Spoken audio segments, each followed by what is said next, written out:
বন্ধুরা, আবারও স্বাগতম আরও একটি নতুন ভিডিওতে। আজকে আমরা জানব কেন সূর্য পশ্চিম দিক থেকে উঠতে পারে, ইসলাম ও বিজ্ঞান কি বলে। আপনি কি জানেন ভবিষ্যতে একদিন সূর্য পশ্চিম দিক থেকে উঠতে পারে? এটা কি শুধুই কল্পনা নাকি বাস্তবতা? বিজ্ঞান কি বলে আর ইসলাম কি বলে? আজকের ভিডিওতে আমরা আলোচনা করব কেন এবং কিভাবে সূর্য পশ্চিম দিক থেকে উঠতে পারে। ইসলামে বলা হয়েছে কিয়ামতের অন্যতম বড় আলামত হবে সূর্যের পশ্চিম দিক থেকে উদয় হওয়া। হাদিসে রাসূলুল্লাহ সাল্লাল্লাহু আলাইহি সাল্লাম বলেছেন, যখন তিনটি বড় ঘটনা ঘটবে তখন তওবা আর গ্রহণ করা হবে না। এর মধ্যে একটি হলো সূর্যের পশ্চিম দিক থেকে উদয়। সহিহ বুখারী হাদিস নম্বর 6506। কুরআনেও এর ইঙ্গিত দেওয়া হয়েছে। তুমি কি দেখো না, আল্লাহ দিন ও রাতকে পরিবর্তন করেন? নিশ্চয় এতে নিদর্শন রয়েছে জ্ঞানীদের জন্য। সূরা আন-নূর আয়াত 44। এবার আসি বিজ্ঞানের কথায়।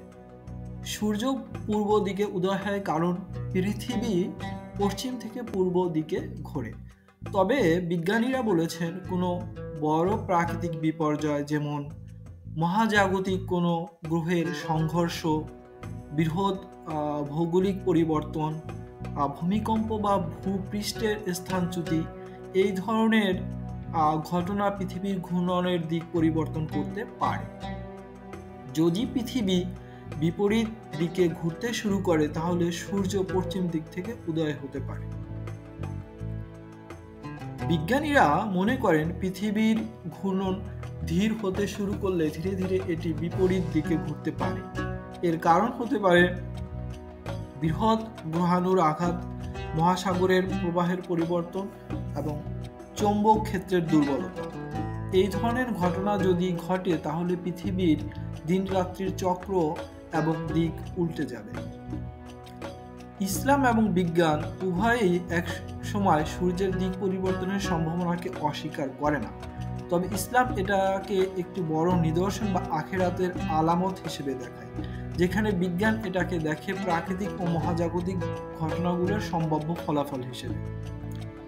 এই ভিডিও দেখে আপনি কি মনে করেন, সূর্যের পশ্চিম দিক থেকে উদয় হওয়া কি বাস্তবে সম্ভব? আপনার মতামত জানাতে ভুলবেন না।